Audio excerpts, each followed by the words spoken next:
Hello and welcome to Getting to Good Enough, a podcast to help you let go of perfectionism so you can do more of what you love. I'm Shannon Wilkinson, a life coach in Portland, Oregon. I'm a recovering perfectionist who's getting better at good enough. And I'm Janine Adams, a certified professional organizer in St. Louis, Missouri, and I'm lucky enough to be naturally good at good enough.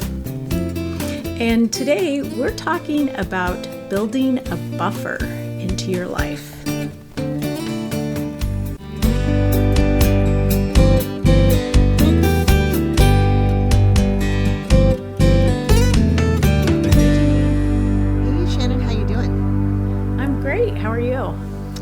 Great. I'm feeling like I'm running around a little more than I like to, but generally I'm good. You're feeling like maybe you wish you had built in a little buffer?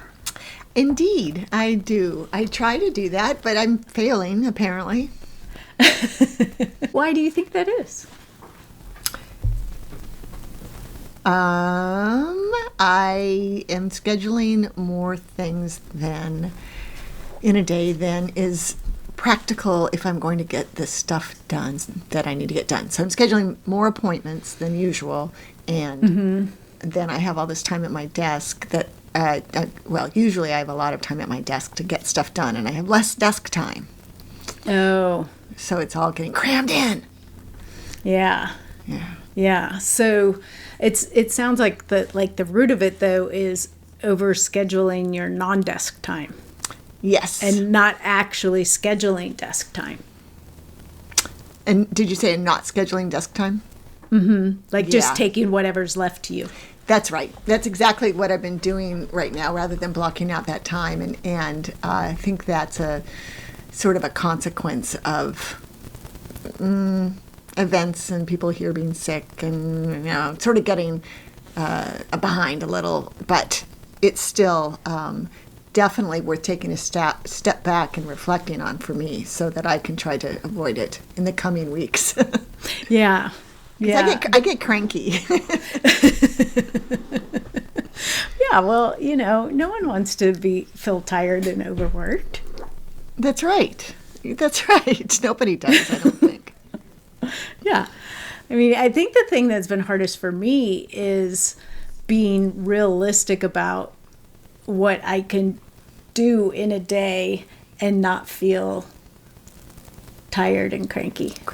Right. And I feel that as I get older, it's easy. That number is less. I can do fewer things in a day without getting tired and cranky. And that's okay, right? It's like I need to recognize that. And my wonderful husband has retired, which makes me even more tired and cranky that I have to work, have all this stuff to do while he gets to, do whatever he wants. So I need maybe a shift in perspective, or really just to build a bigger buffer. Yeah, and I think that's what comes down to it. It's like, I think sort of the perfectionism that comes in for me is feeling like I should be able to do more than I really can. And, like you said, my ability to do things as I'm getting older is smaller. My ability is whatever that word would be. Diminished? I don't know. Yes. Oh, okay. That's a nice big word. Yeah, so and so it's a little bit of wishing things were different. And, I used to be able to do this, so I feel like I should still be able to do it. Right, and somehow you're I'm less than I was before, but really I'm more than I was before because I have all this experience and wisdom under my belt. I just don't have to work that hard. I shouldn't have to work that hard. Right. That's what I'm working toward. And also, you don't want to work that hard. I don't. You're right. One of my goals for this year is to do more of what I want to do and less of what I don't want to do. Oh, well, there's this podcast. Yeah. That has a tagline about doing more of what you love. Yes. Yes, exactly. Yeah. So I think I need to. It's funny because Well, my word for the year is space. I mean, I really am, this year in particular, thought I was about building spaciousness into my schedule and into my life. And it feels like the opposite has been happening for the last 6 weeks. And I think recognizing that is the first step in changing it. Right. Because otherwise you're just sort of like chasing your tail. You're so busy trying to do all the stuff that you think you should be doing that you don't have time to make a different choice. Right, exactly, yeah. And taking time for that, taking time when you don't have time is really hard, but it's also really important. Yes. Yeah. Yeah, and it pays off in the end because, getting frazzled because you have too much to do does not help you work more efficiently. That's right. That's exactly right. Yeah. This building a buffer thing, I mean, there's so many ways in life that you can apply it, right? So like building a buffer so that around your schedule so that you can get places on time without stressing out. Getting is big, quite big. Building a buffer in your task list so that, I mean, how many times do I have to tell myself that that I'm better off if my task list is shorter and I can accomplish the things on them rather than having a longer task list, right, accomplishing the same amount of things and feeling bad about it because there were so many things left undone. Right. And I mean, you can't underestimate the demoralizing effect of having things undone on your task list at the end of the day after day. Right. And it is a big shift to start with smaller doable chunks. You can always add more. Mm-hmm. Right. If you allow yourself these buffers, if you build in these buffers, create them, then, if you get to an appointment early, you have a few minutes to do something else with your time, or just relax, or read, or whatever. But, yep. It's not building a buffer is creating valuable time, not wasting time because you aren't scheduling something.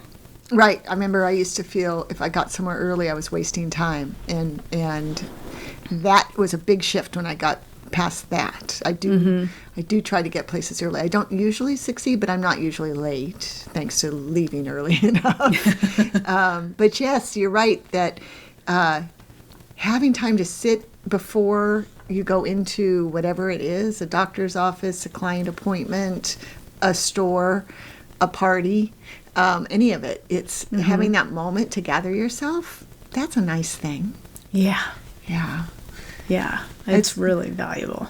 I remember writing a blog post about that so long ago that I said I would try to bring along knitting to keep myself occupied if I got there early. So it was clearly before I had a smartphone, before smartphones. Right. Yeah.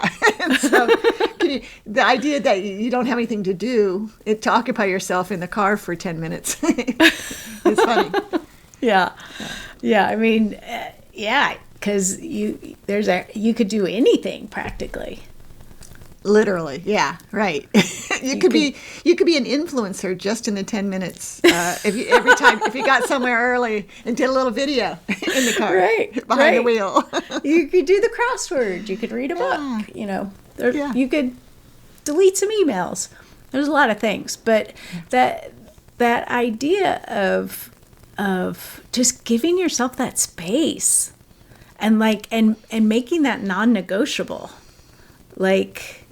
that's just part of whatever it is you're doing. If you're going to an appointment, that travel time and the space to be able to calmly find a parking spot and walk to your appointment is part of the appointment. Mm-hmm. Yes, I was just thinking about how doctors always say, your appointment's at 11:30, get here by 11:15. And it's probably just to make sure you get there by 11:30. But they build it in, right? Right. Yeah, that's I was really struck by make it non-negotiable. That's interesting. Yeah, just it is what this is. I'd see how long it takes to get there. I build in 10 minutes or 15 minutes, depending on how far away it is, and that's that. That's just what I do. Yep. It's not what I do, but it's what I want to do. but you make that your strategy. Like, right. The steps of planning my day include adding the travel time plus a 15-minute buffer. Right. And then for me, scheduling fewer things also means that it's that buffer is a lot easier to attain. Yeah. Maintain. Yeah.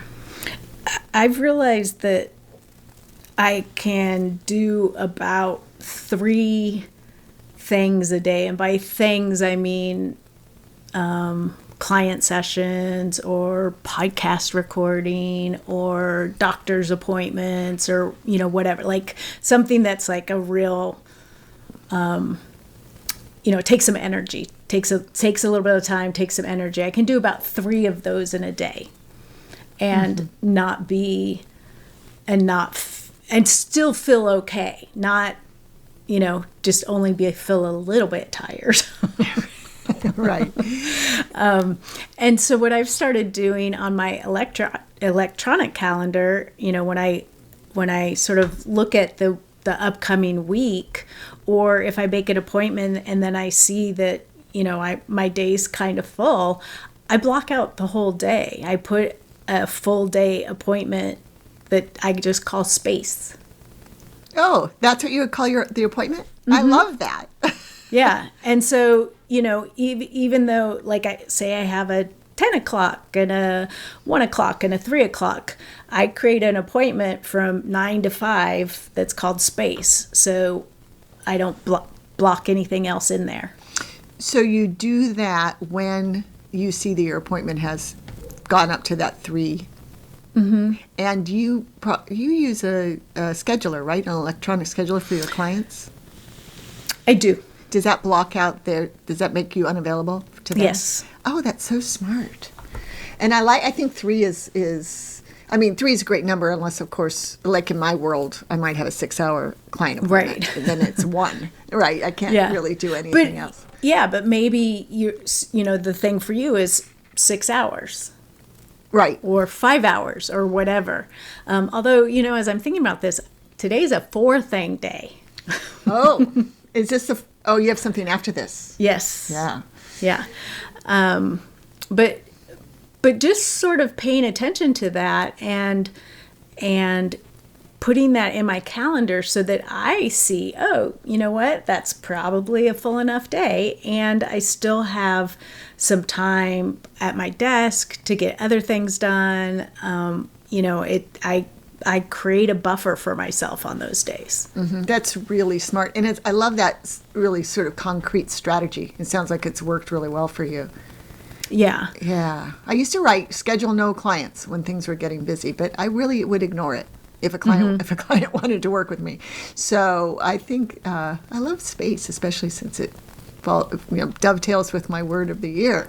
Right. I like that, Shannon. Thank you. That's very helpful. I was just glancing at my electronic calendar while we were talking, and like every day I have 3 things. So I guess I need to build a lot of appointments called space in the next couple of weeks. Well, and I like the visual reminder of, when I make it an appointment that is 9 to 5, then it blocks those out, it runs across all those hours. So if I'm looking at my calendar to see when I'm available for an appointment or whatever, then I have that visual reminder that I don't want to take anything else on that day. Mm-hmm. No, but, you can always make the choice. Right. If you decide, you know what, those things are relatively low energy or, in fact, perhaps invigorating. And and so, you can schedule a little bit more on that day. But just sort of recognizing what your limits are that allow you to feel good. Mm-hmm. Feel good. And then people like you and me, who work with clients, we're not serving our clients as well if we're overextended, right? So that fourth appointment for you, that fourth client in a day, might be not get quite the sparkly Shannonness that the first one got. And so it's self-preservation, but also good business and good helping. Right.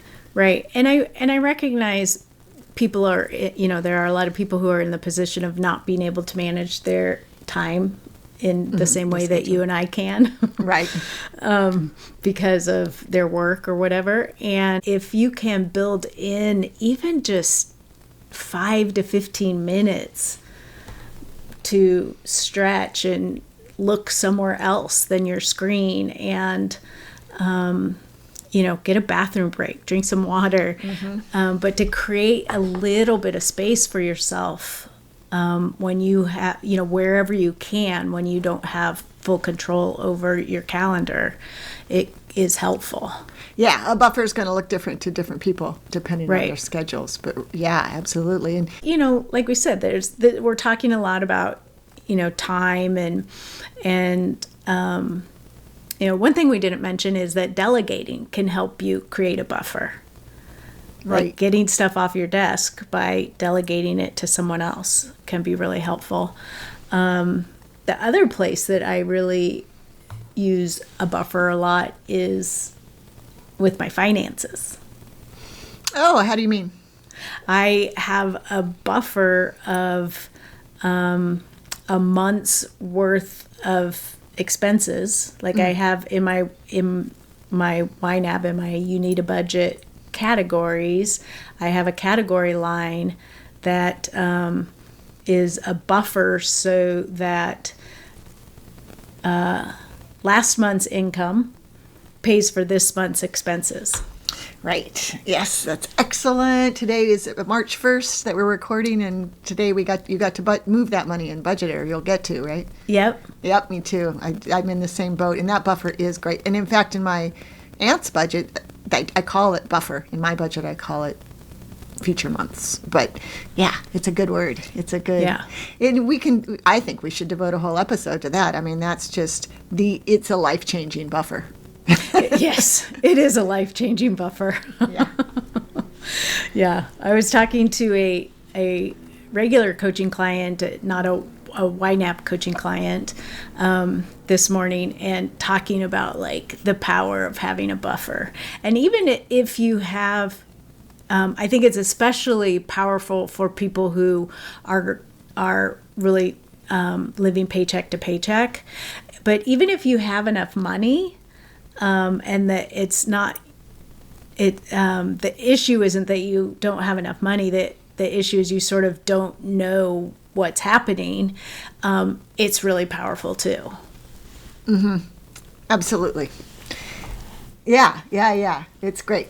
That puts a smile on my face because really, truly, that buffer, which took, at least for me anyway, took a while to achieve, is one I will hopefully never let go of because it's just gives me such peace of mind.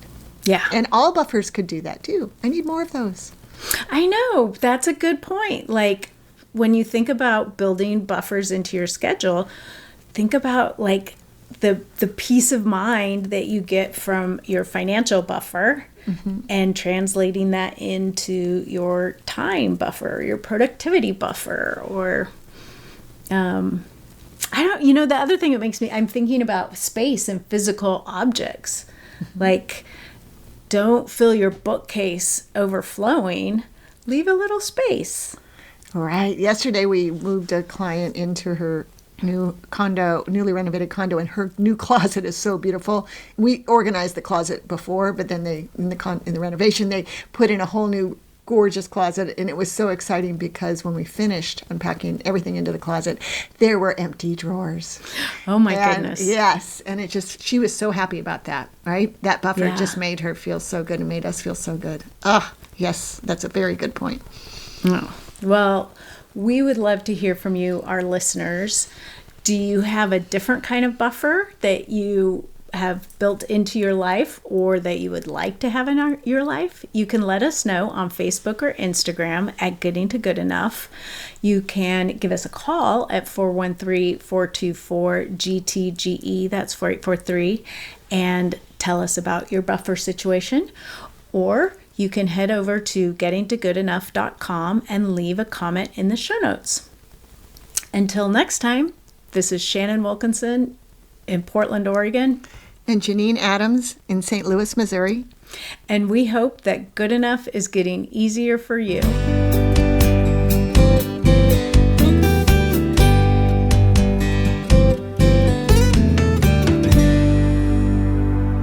That last little bit makes me want to clean out some drawers.